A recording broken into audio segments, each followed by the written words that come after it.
हमारे पास अगला टॉपिक है कॉम्बिनेशन ऑफ रेजिस्टेंसेस।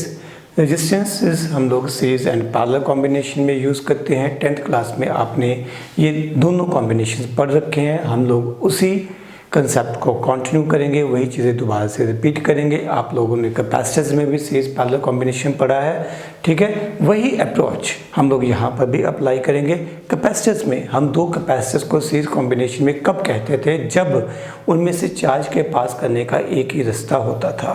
चार्ज एक कैपेसिटर से दूसरे कैपेसिटर तक सिर्फ एक ही पाथ के थ्रू जाता था।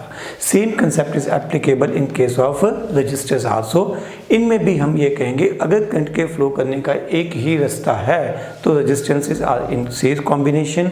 अगर एक से ज़्यादा रास्ते हैं तो resistances are in parallel combination. Parallel combination के लिए बेटर डेफिनेशन होती है कि अगर पोटेंशियल ड्रॉप सेम है, potential drop across two or more resistors are same, then resistors are called in parallel combination. अगर करंट सेम है then we say that resistors are in series combination. मैं मान के चलता हूँ कि ये टॉपिक काफ़ी हद तक आपको आता है, इसलिए मैं थोड़ा सा तेज़ी से चलूँगा। सो यहाँ पर मैं क्या ले रहा हूँ, सीरीज कॉम्बिनेशन ऑफ 3 रजिस्टर्स। आप लोग लिख सकते हैं heading series combination of registers. यहाँ पर हम 3 registers R1, R2 and R3 लेंगे। इन तीनों रजिस्टर्स को हम लोगों ने सीरीज कॉम्बिनेशन में जोड़ रखा है with a battery. Suppose battery का जो पोटेंशियल ड्रॉप है वो V है और इन तीनों सीरीज कॉम्बिनेशन की वजह से सर्किट में करंट I फ्लो कर रहा है। यू कैन नोटिस हियर कि करंट I फ्लो कर रहा है, ठीक है। यहाँ पर स्टूडेंट्स की एक कॉमन कन्फ्यूज़न होती है। स्टूडेंट्स ये सोचते हैं कि करंट R1 से गया थोड़ा कम हो जाएगा, R2 से गया और कम हो जाएगा, R3 से गया करंट और कम हो जाएगा। स्टूडेंट्स ये सोचते हैं कि करंट इधर से I आया, दूसरी तरफ से I डैश आ गया क्योंकि रेजिस्टेंस करंट को खाती चली जाएगी। ऐसा कुछ नहीं होता, रेजिस्टेंस करंट को खाती नहीं है भाई, ठीक है। जितना करंट बैटरी से निकला है उतना ही करंट बैटरी में वापस आएगा। हम वही पुराना कंसेप्ट लगाएंगे। बैटरी एक ईमानदार बच्ची है, जितना करंट देती है उतना करंट वापस लेती है। तो इन रेजिस्टेंसेस को लगाने से ये तो हो सकता है कि नेट अमाउंट ऑफ करंट कम हो जाए। मीन्स आप यूँ समझो कि अगर मैंने एक रेजिस्टेंस लगाई थी तो 10 एम्पीयर करंट फ्लो कर रहा था, 3 रेजिस्टेंसेस लगा दी हैं तो अब 2 एम्पीयर करंट फ्लो कर रहा है। बट पहले भी 10 एम्पीयर करंट बैटरी से बाहर जा रहा था और 10 एम्पीयर वापस आ रहा था। अब 2 एम्पीयर जा रहा है और 2 एम्पीयर ही वापस आ रहा है। ऐसा बिल्कुल नहीं है कि 10 यहाँ से चला, यहाँ पे 8 रह गया, यहाँ पे बाहर आते आते 2 एम्पीयर करंट रह गया। ऐसा नहीं होता। Overall current will influence but current through each resistor will remain same. Current through each resistor will remain same. Is that okay? तो इन सभी रजिस्टर्स में से करंट की वैल्यू सेम रहेगी तो पोटेंशियल ड्रॉप यहाँ पर बढ़ जाएगा। पहली रजिस्टर के पास V1, दूसरे के पास V2 और तीसरे के पास मान लो V3 आ गया है। ओके, तो ये V1 क्या है? Potential drop across 2 ends of resistance R1, ठीक है। इस रेजिस्टेंस के अक्रॉस पोटेंशियल डिफरेंस, इसको ऐसे समझ सकते हो कि मान लो ये पॉइंट A है, ये B है, ये C है और ये D है। तो मैं लिख सकता हूँ VA minus VB is going to be V1, VB minus VC is going to be V2 and VC minus VD is equal to V3। ध्यान रखना है, चाहे मैंने V1, V2, V3 लिखा है बट इन दो एंड्स के अक्रॉस पोटेंशियल डिफरेंस की ये वैल्यू है और हम इसको लिख सकते हैं current into resistance I into R1, दूसरे केस में I इंटू R2, तीसरे केस में I इंटू R3। तीनों में करंट की वैल्यू तो सेम रहेगी। अब ये जो टोटल पोटेंशियल डिफरेंस है ये कैसे लिखा जा सकता है? आप इन सभी को ऐड कर दो, आपको तो भी समझ आ जाएगा। अगर मैं सभी साइड्स को ऐड कर दूं तो आप देखोगे VB, VC कैंसिल आउट हो जाएंगे। इधर मेरे पास क्या बचेगा? VA माइनस VD और इधर सभी को ऐड कर दिया V1 plus V2 plus V3 किसके इक्वल हो जाएगा? I into R1 plus I into R2 plus I into R3। अब ये मेरे पास टोटल पोटेंशियल डिफरेंस हो गया और मैं इसको ये भी लिख सकता हूँ potential difference 2 points A and D, इन दो पॉइंट्स के बीच का पोटेंशियल डिफरेंस V के इक्वल है। मैं इसको भी V लिख सकता हूँ, इन तीनों के पोटेंशियल के सम को भी V लिख सकता हूँ, एक ही बात है। So I can write V is equal to, I common रख के लिख सकते हैं R1 plus R2 plus R3 अगर मैं इसको थोड़ा सा रीअरेंज कर लूँ तो मैं I write down V by I is equal to R1 plus R2 plus R3 से this is equation number 1 done. अब अगर मैं इन तीनों रजिस्टर्स को लगा के एक सिंगल रजिस्टर यूज़ करना चाहूँ, इन तीनों को हटा के मैंने एक सिंगल रजिस्टर लगा दी जिसकी रजिस्टेंस RS है, ठीक है। एक ऐसी रजिस्टर जो इन तीनों का रोल प्ले कर रही है। तीनों का रोल प्ले करने का मतलब क्या है कि अगर इस रजिस्टर को उसी बैटरी के अक्रॉस जिसका पोटेंशियल V है उसी बैटरी के अक्रॉस जोड़ा जाए तब उतना ही करंट यानी कि I करंट ही फ्लो करेगा जितना कि इन तीनों के कॉम्बिनेशन से फ्लो करता था उतना इस अकेली रजिस्टर में फ्लो करेगा, यानी कि सेम रोल प्ले किया जाएगा। यहाँ से अगर मैं ओम्स लॉ लगाऊँ तो V by I की वैल्यू मेरे पास बन जाएगी RS, ठीक है। तो यहाँ पर अगर मैं इक्वेशन नंबर 1 और 2 को यूज़ करूँ, I can write down RS is equal to R1 plus R2 plus R3, यानी कि सीरीज कॉम्बिनेशन में रेजिस्टेंस की वैल्यू इंक्रीज कर जाती है। अगर हमारे पास n आइडेंटिकल रेजिस्टेंसेस है, if we have n identical resistances या रजिस्टर्स कुछ भी कह सकते हो, तो उस केस में हमारे पास सीरीज कॉम्बिनेशन में रेजिस्टेंस नेट रेजिस्टेंस की वैल्यू हो जाएगी n into R naught, where R naught is resistance of each resistor, resistance of each resistor. Resistance है रुकावट की वैल्यू, रजिस्टर उस डिवाइस का नाम है जिसकी रेजिस्टेंस है। जैसे कार्बन रजिस्टर पढ़ा था ना, तो कार्बन रजिस्टर है तो कार्बन की बनी हुई एक रजिस्टर है जिसकी रेजिस्टेंस आर नॉट है, ठीक है।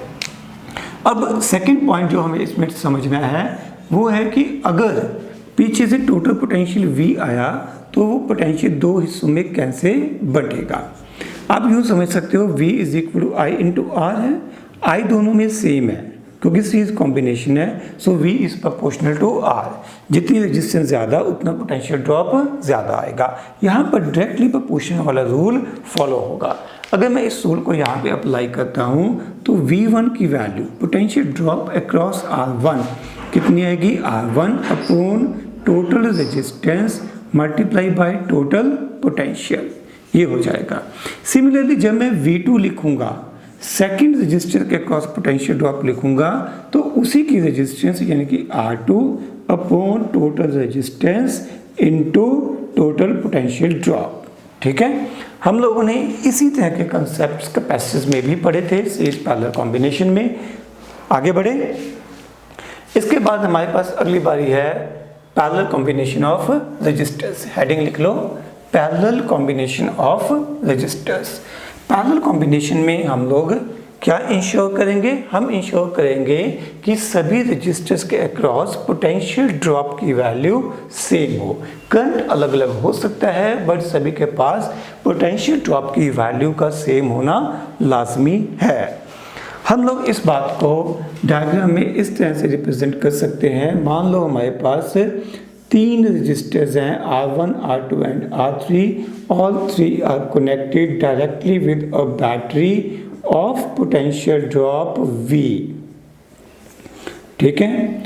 अब अगर हम इन तीनों के अक्रॉस पोटेंशियल ड्रॉप देखें, अगर मैं ये दो पॉइंट्स ले लूँ A एंड B, ठीक है, तो इन दोनों पॉइंट्स के अक्रॉस पोटेंशियल डिफरेंस कितना आएगा, उतना ही जितना कि बैटरी का है। इसका मतलब इन तीनों रजिस्टर्स के पास पोटेंशियल डिफरेंस की वैल्यू सेम होगी, या पोटेंशियल ड्रॉप कह सकते हो, वो सेम होगी। अब यहाँ से करंट मान लो I चला, यहाँ पे करंट आके तीन हिस्सों में बंट जाएगा, I1, I2, I3। ये तो क्लियर है कि टोटल करंट I जो है it is going to be I1 plus I2 plus I3। Battery ने जितना करंट दिया बैटरी ने उतना ही करंट वापस देना है। तो इधर से करंट वापस I1 आ गया, इधर से करंट I2 आ गया, इधर से I3 आ गया। ये कंबाइन करके I1 plus I2 plus I3 यानी कि I करंट वापस बैटरी में चला गया। तीनों के पास पोटेंशियल ड्रॉप की वैल्यू सेम है और वो वैल्यू कितनी है, V है। अगर मैं I1 की वैल्यू लिखूँ तो मैं I write down V by R1। Similarly I2 की वैल्यू हम लिख सकते हैं V by R2 and I3 की वैल्यू लिख सकते हैं V by R3। This is equal to I। Done. So this is equation number 1। अगर इन तीनों रजिस्टर्स के इक्विवेलेंट एक रेजिस्टेंस लिखनी है, मींस एक सिंगल रेजिस्टेंस वो सेम रोल प्ले करती है जो इन तीनों रेजिस्टेंस के पैरेलल कॉम्बिनेशन ने प्ले किया है। तो उसके लिए क्या होगा, same battery and same current का कंसेप्ट हम दोबारा से यूज़ करेंगे। वही बैटरी जिसके लिए पोटेंशियल ड्रॉप V आया, यानी कि इन रेजिस्टेंस Rp के अक्रॉस पोटेंशियल डिफरेंस कितना है V, और फी पोटेंशियल डिफरेंस की वजह से इसमें से करंट I फ्लो कर रहा है जितना कि इन तीनों के कॉम्बिनेशन से फ्लो कर रहा था। यहाँ से मैं लिख सकता हूँ V is equal to I into Rp, यानी कि यहाँ से मैं I की वैल्यू लिख सकता हूँ V by Rp। If we use equation number 1 and 2, using equation number 1 and 2 we can write down V by Rp is equal to V by R1 plus V by R2 plus V by R3। V common आके cancel out हो जाएगा, हमारे पास बचेगा 1 by Rp is equal to 1 by R1 plus 1 by R2 plus 1 by R3। This is parallel combination of resistances। equivalent resistance हमारे पास आ गई। हम इसको कैसे डिफाइन कर सकते हैं, reciprocal of equivalent resistance in parallel combination, reciprocal of equivalent resistance in parallel combination is sum of the reciprocals of the individual resistances. ध्यान रखना है, इस केस में नेट रेजिस्टेंस की वैल्यू हमेशा डिक्रीज करेगी। अगर मैं दो रेजिस्टेंसेस लूँ R1 एंड R2, इन दोनों का पैरेलल कॉम्बिनेशन लूँ तो मेरे पास पैरेलल कॉम्बिनेशन में वैल्यू आएगी R1 R2 upon R1 plus R2। हम लोग इस रिजल्ट को डायरेक्टली बार बार यूज़ करेंगे, ठीक है। सेकेंड पॉइंट, अगर मेरे पास n आइडेंटिकल रेजिस्टेंसेस जुड़ी हों, we have n identical resistances each of value R0 are connected in parallel combination, तो अब इक्विवेलेंट रेजिस्टेंस आप लोगों को समझ आ जाएगी, कितनी हो जाएगी, n टाइम्स कम हो जाएगी और as that of individual resistance. अगर मैं इसको लिखूं तो 1 by Rp मेरे पास हो जाएगा n by R0। अगर मैं दोनों तरफ रेसिप्रोकल ले लूं तो Rp की वैल्यू हो जाएगी R0 by n, यानी कि पैरेलल कॉम्बिनेशन में इक्विवेलेंट रेजिस्टेंस n के फैक्टर से कम हो जाएगी अगर हम n आइडेंटिकल रेजिस्टेंसेस को यूज करते हैं, R0 by n। Okay, next and last concept for this discussion, अगर मान लो मेरे पास दो रेजिस्टेंसेस हैं पैरेलल कॉम्बिनेशन में जुड़ी हुई हैं, पीछे से करंट आता है I, ये करंट यहाँ पर दो हिस्सों में बंटेगा। यहाँ पर आप डेल्टा थ्योरम लगा सकते हो, पढ़े लिखे लोग इसको डेल्टा थ्योरम कहते हैं, हम लोग इसको कहते हैं पड़ोसी थ्योरम। पड़ोसी थ्योरम कैसे, हमारे पास फार्मूला बनेगा V is equal to I into R। हमें पता है V पोटेंशियल ड्रॉप इन दोनों के अक्रॉस सेम है। अगर पोटेंशियल ड्रॉप सेम है तो इसका मतलब current is inversely proportional to resistance. जब भी इन्वर्सली प्रोपोर्शनल आता है तो हम पड़ोसी थ्योरम लगाते हैं, यानी कि अगर I1 की वैल्यू लिखनी होगी तो ऊपर लिखेंगे R2 upon R1 plus R2 into I, और जब I2 की वैल्यू लिखनी होगी तो R1 upon R1 plus R2 into total current I। Is that okay?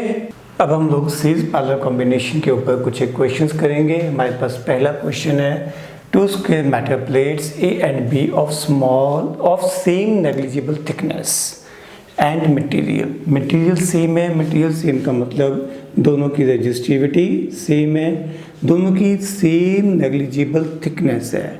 Thickness of A is same as that of B. The side of B is twice as that of A. Side of B is, अगर एक side की length A है तो it is twice as that of A.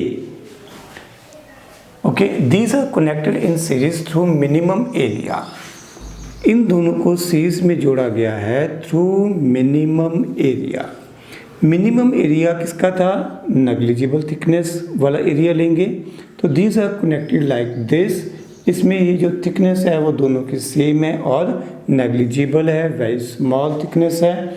ये side जो thickness T को represent करेगी और ये हमारे पास लेंथ इधर अगर A है, ये A है, तो B की जो लेंथ है दोनों साइड्स की वो उससे डबल हो जाएगी। ये मेरे पास A प्लेट हो गई, ये मेरे पास B प्लेट हो गई। So this is situation given to us. Question is find the ratio RA by RB, resistance of A to the resistance of B। Resistance का फॉर्मूला होता है rho into L by A area of cross section of A rho into L B upon area of B.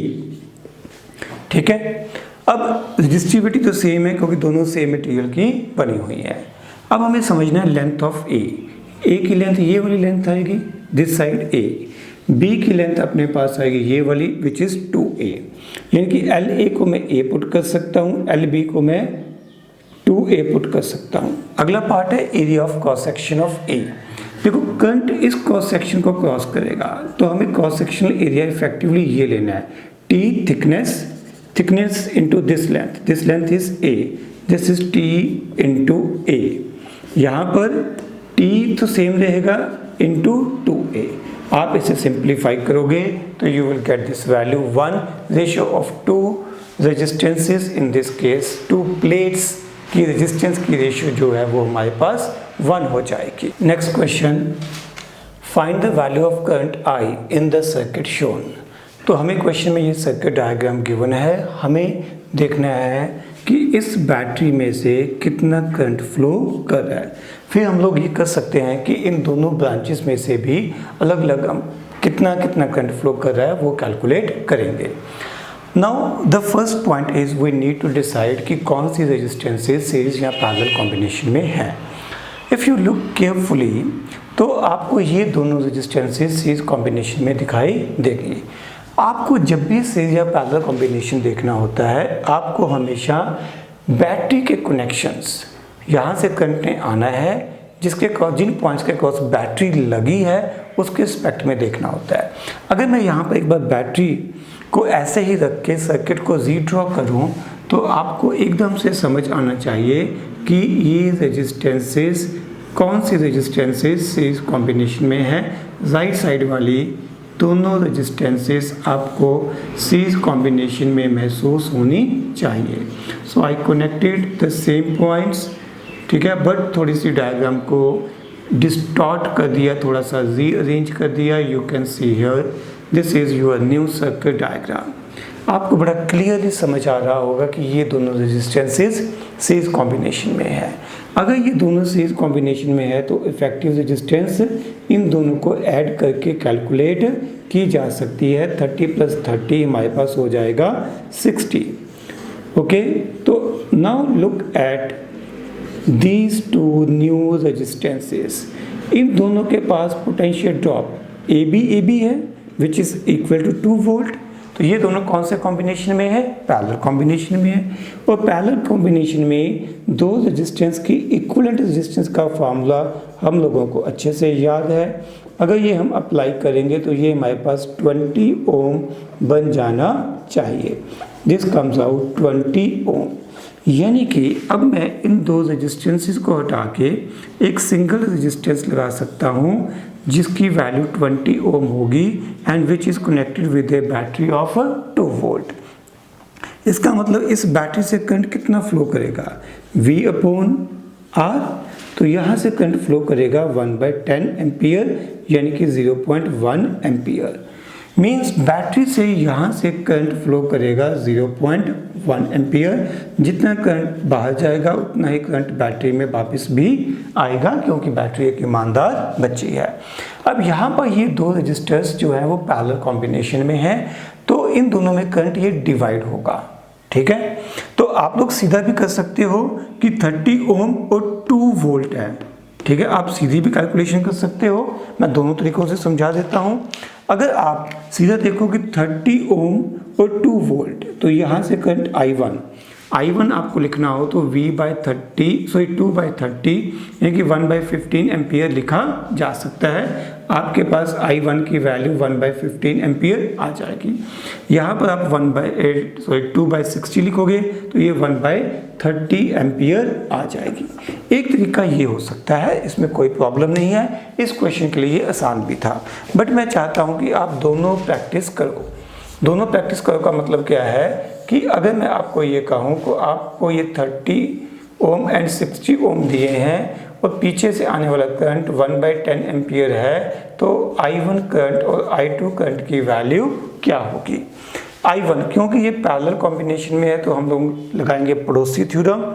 दूसरे की resistance 60 upon total resistance 30 plus 60 multiply by total current, ये हमारे पास हो जाएगा 6/9 यानी कि 2/3 2/30 यानी कि 1/15 एम्पियर हमारे पास आंसर आ जाएगा। सिमिलरली आप लोग I2 के लिए भी कैलकुलेशन कर सकते हो। तो इस क्वेश्चन को कंप्लीट माना जाएगा। आपने क्या कर लिया, आपने टोटल करंट 0.1 एम्पियर ढूंढ लिया, आपने दोनों ब्रांचेस में करंट ढूंढ लिया, ठीक है। यहाँ पर 60 ओम में 1/30 एम्पियर था, तो इन दोनों में 30 ओम, क्योंकि ये दोनों सीरीज कॉम्बिनेशन में ही है, तो इन दोनों में ही करंट 1/30 एम्पियर ही होगा। Next question, a wire of resistance 4R is bent in the form of circle. एक वायर जिसकी रेजिस्टेंस 4R है उसको एक सर्कल में बेंड कर दिया गया। मीन्स हमें ये गिवन था कि एक स्ट्रेट वायर जिसकी रेजिस्टेंस 4R है इसको एक सर्कल में मोड़ दिया गया, ठीक है। अब हमें फाइंड आउट करनी है effective resistance across these two ends. Diametrically opposite ends के अक्रॉस रेजिस्टेंस फाइंड आउट करनी है, यानी कि हमें यहाँ पर बैटरी जोड़नी है और फिर हमें इस केस में इफेक्टिव रेजिस्टेंस की वैल्यू फाइंड आउट करनी है। जो कंसेप्ट हमारे पास यहाँ पर समझने वाला है कि इस वायर की रेजिस्टेंस थी 4R, हमने इसको सर्कल में बेंड किया और इन दो पॉइंट्स के अक्रॉस अब लेंथ आधी हो गई है। अगर मैं ACB वायर देखूं या ADC वायर देखूं, ACB या ADB दोनों वायर्स की लेंथ सेम है और हमें पता है, रेजिस्टेंस फार्मूला लिख रहा हूँ, जो रेजिस्टेंस है rho into L by A है। Resistance is directly proportional to length. यहाँ पर टोटल लेंथ को दो हिस्सों में आधे हिस्से में बांट दिया गया है। इसका मतलब ऊपर के हिस्से और नीचे के हिस्से दोनों की रेजिस्टेंस भी आधी हो जाएगी। ऊपर के हिस्से की भी रेजिस्टेंस 2R और नीचे के हिस्से की भी रेजिस्टेंस 2R हो जाएगी। यानी कि अगर मैं इसको रेजिस्टेंस की फॉर्म में रिप्रेजेंट करूँ, ठीक है, तो ये वायर है but wire possesses certain resistance, तो ये रेजिस्टेंस टोटल रेजिस्टेंस का आधा हिस्सा होके दो हिस्सों में बंट जाएगी, ठीक है, connected across a battery. Now if you can see, you can easily understand that these two resistances are connected in parallel combination। और दो आइडेंटिकल रेजिस्टेंसेस पैरेलल कॉम्बिनेशन में कनेक्टेड हैं, तो उस केस में इफेक्टिव रेजिस्टेंस का फार्मूला होता है R0 बाय N की जगह 2 हो जाएगा। एक रेजिस्टेंस की वैल्यू 2R है तो 2R बाई 2 हो जाएगा, ये 2 से 2 कैंसिल आउट हो जाएगा, यानी कि effective resistance of this arrangement is going to be R। अगला न्यूमेरिकल करने से पहले हम एक दो छोटे छोटे कंसेप्ट्स देखेंगे। मान लो कि मेरे पास एक ब्लॉक है जिसमें मुझे length, breadth and thickness given है एंड मुझसे कहा गया है कि इस ब्लॉक की रेजिस्टेंस कैलकुलेट करो। हम लोग इस ब्लॉक की रेजिस्टेंस कैलकुलेट करेंगे अक्रॉस डिफरेंट फेसेस। आपको जस्ट ये समझना है कि रेजिस्टेंस के कैलकुलेशन में ये इंपॉर्टेंट है कि किन दो पॉइंट्स के अक्रॉस रेजिस्टेंस को कैलकुलेट किया जा रहा है। अगर मैं ये लेंथ L, ये ब्रेड्थ B और ये हाइट ले लेता हूँ, चलो इसे H ले लूँ। If I take these two points across these two faces A और B के अक्रॉस देखूँ तो मुझे जो क्रॉस सेक्शन एरिया वो ये वाला मिलेगा, ठीक है, ये वाला कह लो या ये वाला क्रॉस सेक्शन एरिया देख लो। तो इस केस में मेरे पास रेजिस्टेंस की वैल्यू कितनी आएगी, resistance across this two faces rho into L by A. Effective length मेरे पास L हो जाएगी, क्रॉस सेक्शन एरिया मेरे पास कितना हो जाएगा B इंटू H। सिमिलरली मान लो मुझसे कहा जाता है कि इन दो पॉइंट्स के क्रॉस CD के अक्रॉस रेजिस्टेंस देखो, तब रेजिस्टेंस की वैल्यू कितनी आएगी, resistance between two point C and D। तो इस केस में मेरे पास फार्मूला होगा रो इंटू L बाई ए। इस केस में ऑफ कोर्स ये बड़ा क्लियर है कि ये तो हमारे पास क्रॉस सेक्शन एरिया नहीं होगा, इस बार ये हमारे पास क्रॉस सेक्शनल एरिया होने वाला है एंड करंट ने इस लेंथ को क्रॉस करना है, तो ये लेंथ कौन सी हो जाएगी H, rho into H by area of cross section. Area of cross section ये हो जाएगा L इंटू B, ये हो जाएगा L इंटू बी। यानी कि ये इम्पॉर्टेंट है कि किसी गिवन मटेरियल के किन पॉइंट्स के अक्रॉस हम रेजिस्टेंस की वैल्यू कैलकुलेट कर रहे हैं। ओके, अब नेक्स्ट सिमिलर कंसेप्ट है हमारे पास। मान लो मेरे पास एक सिलेंड्रिकल रजिस्टर है जिसमें से एक सिलेंड्रिकल पार्ट को हटा दिया गया है, यानी कि एक हॉलो सिलेंडर है with inner radius A and outer radius B. We have a hollow cylinder with inner radius A and outer radius B.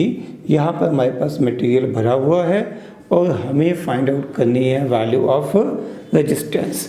मैं मान लेता हूँ rho is resistivity of the given material. Okay, अब हमारा question ये है कि we have to find out resistance across these two points. A B के अक्रॉस रेजिस्टेंस फाइंड आउट करनी है। Okay, let us assume that length of this cylinder is L। अब concept ध्यान से समझो, हमारे पास effective area of cross section यही वाला आ जाएगा।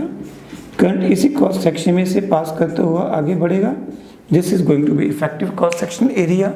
तो इसका मतलब रेजिस्टेंस का फॉर्मूला क्या बनेगा, rho into L by area. ये एरिया कितना बनेगा, pi into B square minus A square. So this is your required answer. हो गया बेटा।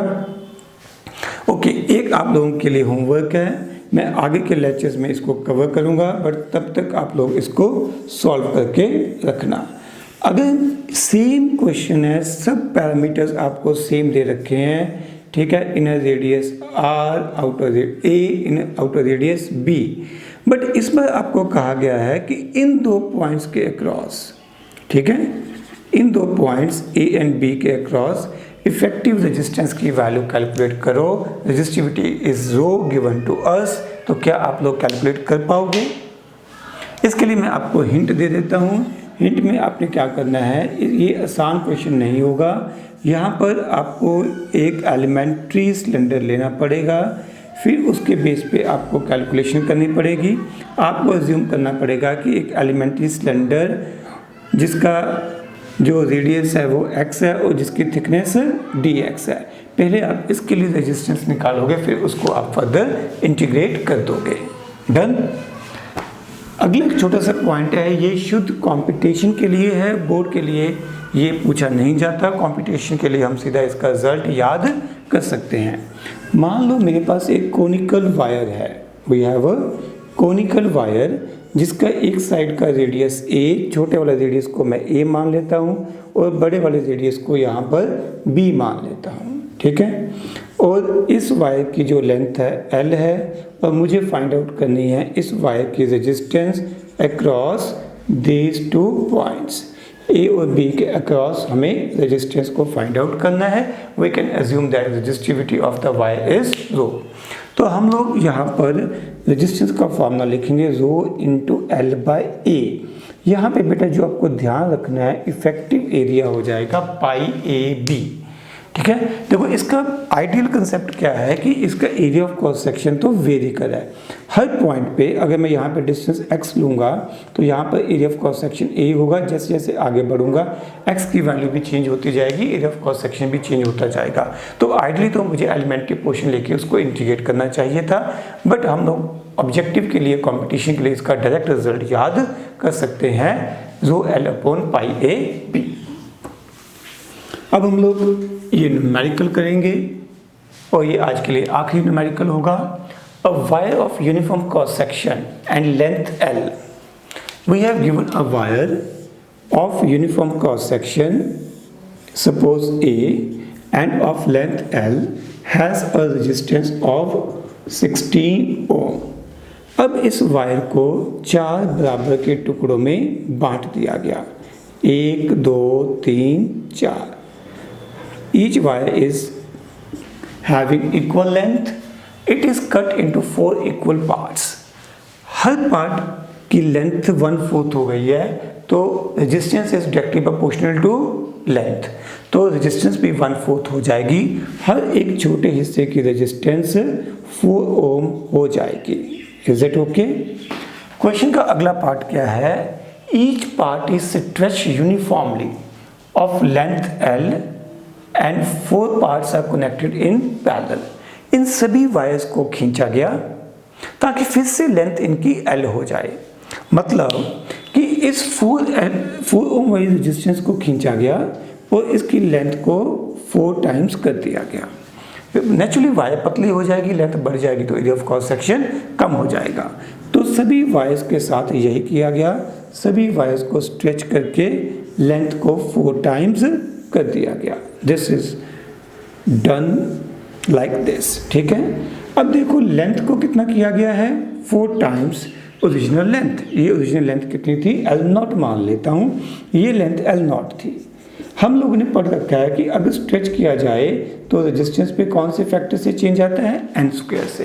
लेकिन रेजिस्टेंस यहाँ पर कितनी हो जाएगी, लेंथ 4 टाइम्स बढ़ी है तो resistance 16 times of original resistance. Original resistance कितनी थी, 4 ओम थी। यानी कि खींचने के बाद सभी जो छोटी वायर्स थी, खींचने के बाद जिनकी वापस फाइनल लेंथ ओरिजिनल लेंथ के बराबर L के बराबर हो गई है, उन सब की रेजिस्टेंस कितनी आएगी, 64 ohm. Means we have 4 resistors each of 64 ohm like this, ठीक है। सबकी रेजिस्टेंस यहाँ पर हमारे पास 64 ओम है और इन सभी रजिस्टर्स को आपस में कनेक्ट किया गया in parallel. All these 4 are connected in parallel and we have to calculate total resistance of the combination। तो इन पैरेलल कॉम्बिनेशन की इक्विवेलेंट रेजिस्टेंस निकालनी है। आइडेंटिकल रेजिस्टेंस पैरेलल में जोड़ी गई हैं और पैरेलल कॉम्बिनेशन में हमें पता है कि रेजिस्टेंस की वैल्यू कम हो जाती है by a factor of n। यहाँ पर 4 से डिवाइड कर देंगे, this comes out 16 ohm and this is our required answer. We will continue with numericals. हमारे पास पहला न्यूमेरिकल है जिसमें हमें कुछ wires A shape, A alphabet की शेप में दे रखी है। इनमें से अगर मैं यहाँ पर पॉइंट्स मार्क करूँ A B C D E, सभी साथ लगते पॉइंट्स A B के बीच में जो रेजिस्टेंस है उसकी वैल्यू हमें 10 ओम दे रखी है। डाटा कैसे गिवन है, हमें गिवन है कि इस वायर की जो रेजिस्टेंस है वो वायर जिससे ये ए लेटर बना हुआ है उसकी रेजिस्टेंस है 1 ओम पर सेंटीमीटर और सभी वायर्स की लेंथ कितनी है, 10 सेंटीमीटर। इसका मतलब हर एक साइड की रेजिस्टेंस कितनी हो गई है, 10 ओम हो गई है, ठीक है, 10 सेंटीमीटर एंड रेजिस्टेंस इज 1 ओम पर सेंटीमीटर। तो यहाँ पर भी 10 ओम हो जाएगा, 10 ओम 10 ओम एंड बाकी की 2 वायर्स के लिए भी रेजिस्टेंस की वैल्यू 10 ओम हो जाएगी एंड हमें यहाँ पर इक्विवेलेंट रेजिस्टेंस की वैल्यू फाइंड आउट करनी है। हमें इक्विवेलेंट रेजिस्टेंस फाइंड आउट करनी है between point C and E। अब अगर हम ध्यान से देखें इसमें जो सबसे इम्पॉर्टेंट स्टेप होता है वो यही होता है कि कौन सी रेजिस्टेंसेस सीरीज कॉम्बिनेशन में, कौन सी रेजिस्टेंसेस पैरेलल कॉम्बिनेशन में है। तो अगर आप इन 2 रेजिस्टेंसेस को देखो तो ये आपको क्लियरली सीरीज कॉम्बिनेशन में दिखाई दे रही हैं।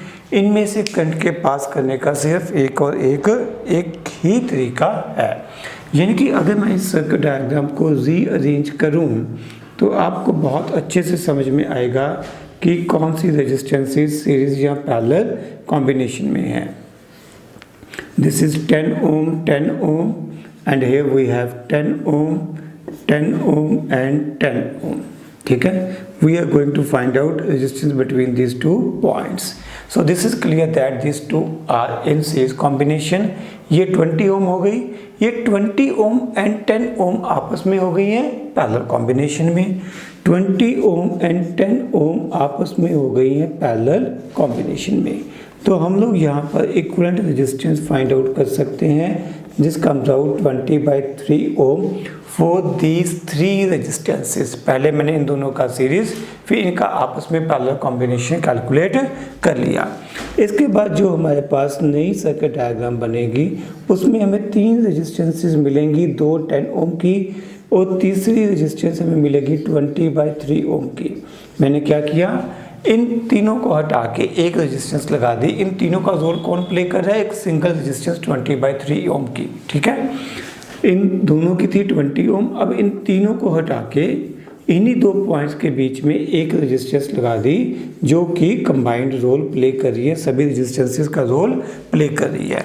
अब हमें इन दो पॉइंट्स के अक्रॉस इफेक्टिव रेजिस्टेंस देखनी है। ये बड़ा क्लियर है कि all these three resistances are in series combination, और सीरीज कॉम्बिनेशन में इक्विवेलेंट रेजिस्टेंस सीधा रेजिस्टेंसेस को ऐड करके फाइंड आउट की जा सकती है। एलसीएम आप 30 लोगे, ये बन जाएगा 80/3 ओम।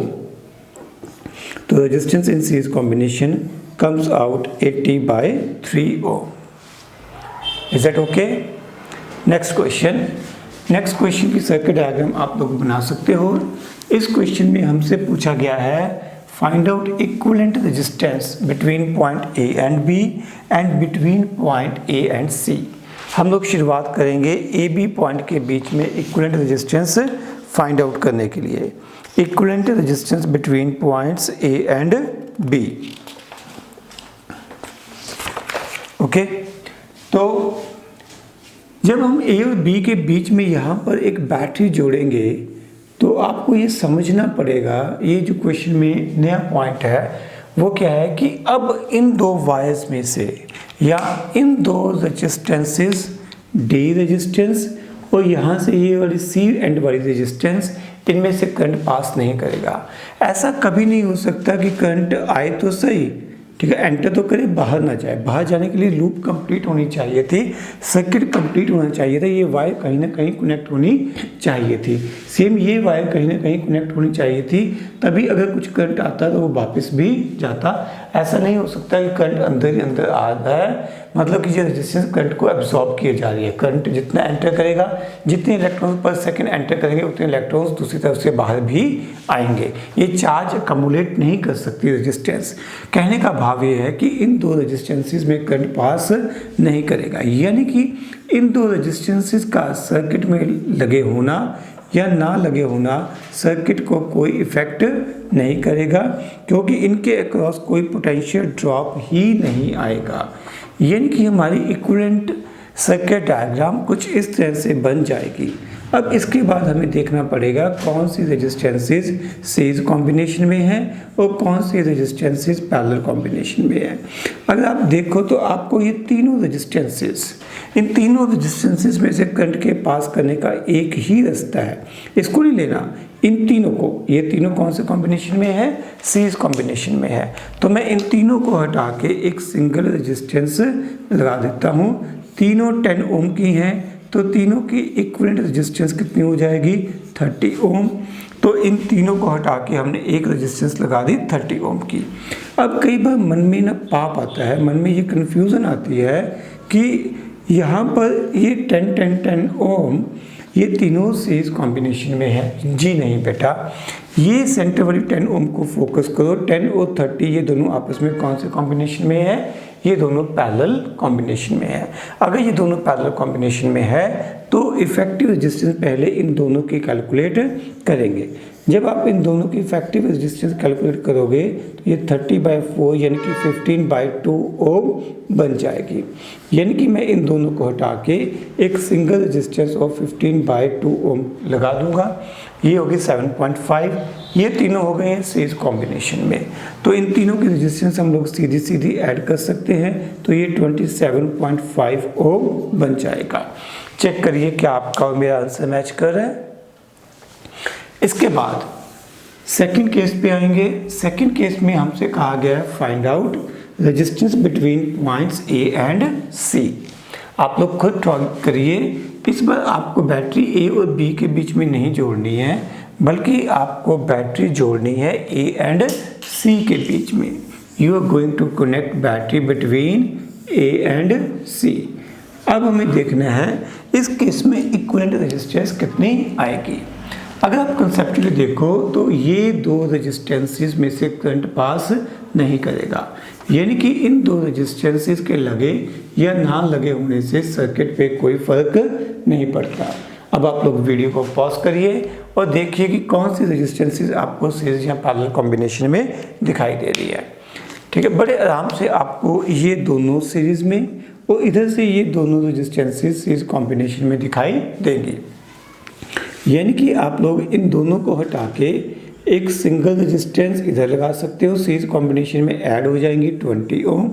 ऐसे ही दूसरी तरफ एक और रेजिस्टेंस लगा सकते हो 20 ओम की।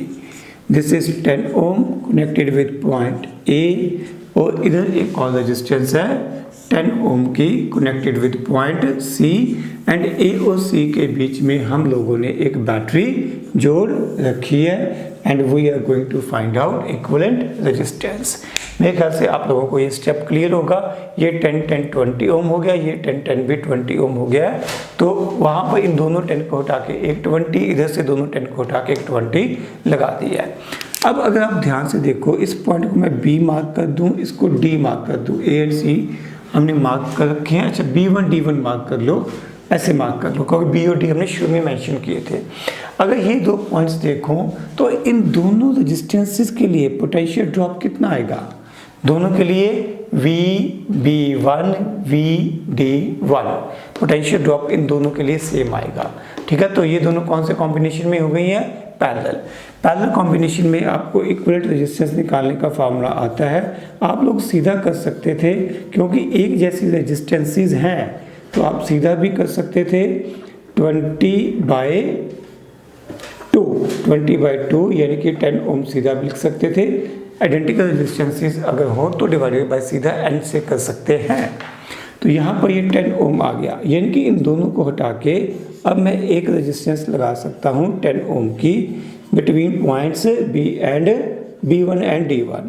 तो अब मेरे पास नई सर्किट डायग्राम कुछ इस तरह से बन जाएगी। ये मेरे पास दो पॉइंट्स है A एंड C, और मुझे इन A एंड C के बीच में इक्विवेलेंट रेजिस्टेंस फाइंड आउट करनी है। बड़ा क्लियर है कि ये तीनों सीरीज कॉम्बिनेशन में है, और सीरीज कॉम्बिनेशन में इक्विवेलेंट रेजिस्टेंस की सीधी सीधी वैल्यू हमारे पास 30 ओम बन जाएगी। बढ़िया, नेक्स्ट क्वेश्चन पे चलते हैं। नेक्स्ट क्वेश्चन के लिए हमें सर्किट डायग्राम दे रखी है, और हमें A एंड B पॉइंट के बीच में इक्विवेलेंट रेजिस्टेंस फाइंड आउट करनी है। तो सबसे बड़ा चैलेंज यही है कि कौन सी रेजिस्टेंस सीरीज या पैरेलल कॉम्बिनेशन में है, अदरवाइज फार्मूला अप्लाई करना तो हमें आता ही है। तो अगर ये पॉइंट B है तो यहाँ पर भी पॉइंट B होगा, ये पॉइंट भी B होगा, क्योंकि यहाँ कोई रेजिस्टेंस नहीं आई। ये पॉइंट मैंने आपको कैपेसिटेंस में भी समझाया था कि जब तक कोई इलेक्ट्रिकल कंपोनेंट जैसे रेजिस्टेंस, कैपेसिटर, बैटरी कुछ नहीं आ जाता तब तक पोटेंशियल की वैल्यू सेम रहेगी। यहाँ पर भी B है तो यहाँ पर भी B है, यहाँ पर जाएंगे तो ये C हो जाएगी। ये बात क्लियर है, क्योंकि बीच में एक रेजिस्टेंस आ गई है। अब अगर मैं ध्यान से देखूँ, A से C तक एक रेजिस्टेंस जुड़ी है R, B से C तक, B से C तक, B से C तक तीन रेजिस्टेंसेस जुड़ी हुई हैं। इन तीनों के पास पोटेंशियल ड्रॉप की वैल्यू सेम है। इसका मतलब ये तीनों पैरेलल कॉम्बिनेशन में है। इसका मतलब जो मैं नई सर्किट डायग्राम है कुछ इस तरह से बना सकता हूँ। A से चला, हम एक रेजिस्टेंस R लगाई, उसके बाद पॉइंट C आ गया। C के साथ तीन रेजिस्टेंसेस लगी हुई हैं और तीनों की वैल्यू R है। तीनों का दूसरा एंड पॉइंट B के साथ जुड़ा हुआ है। सो this is equivalent circuit diagram. अब हमें A और B के बीच में बैटरी जोड़नी है। हमें A और B के बीच में बैटरी जोड़नी है, यानी कि हमें A और B के बीच में इक्विवेलेंट रेजिस्टेंस फाइंड आउट करनी है। ये तीनों आपको पैरेलल कॉम्बिनेशन में दिखाई दे रही हैं। तो इन तीनों की इक्विवेलेंट रेजिस्टेंस हो गई R/3, और ये इसके साथ सीरीज में है तो ये ऐड हो जाएंगी R/3 plus R, this is equal to 4R/3। This is equivalent resistance of given arrangement. Okay, next question है। नेक्स्ट क्वेश्चन में भी हमारे पास circuit diagram. So this is circuit diagram given to you and you have to find out equivalent resistance between points A and B। फिर से हमारे पास challenge वही है, ये देखना कि कौन सी रेजिस्टेंस सीरीज या पैरेलल कॉम्बिनेशन में है। तो अगर ये पॉइंट B है तो यहाँ पर B रहेगा, इधर भी B ही रहेगा, यहाँ पर आ गया तो C हो गया। ठीक है, क्योंकि बीच में एक रेजिस्टेंस आ गई है। A से इधर से चलेंगे तो इस पॉइंट की लिए भी पोटेंशियल की वैल्यू A हो जाएगी।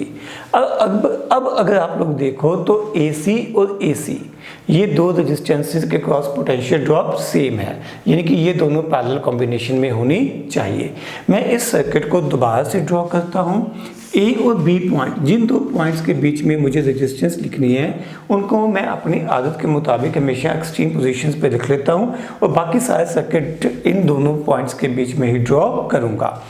ए से सी तक 6 ओम, ए से सी तक 6 ओम, उसके बाद ए से सी तक 3 ओम, ये भी लगा दी, ये भी लगा दी, ए से सी तक 3 ओम लगा दी, फिर ए से बी तक 30 ओम, ए से बी तक 30 ओम, फिर बी से सी तक 8 ओम, बी से सी तक 8 ओम।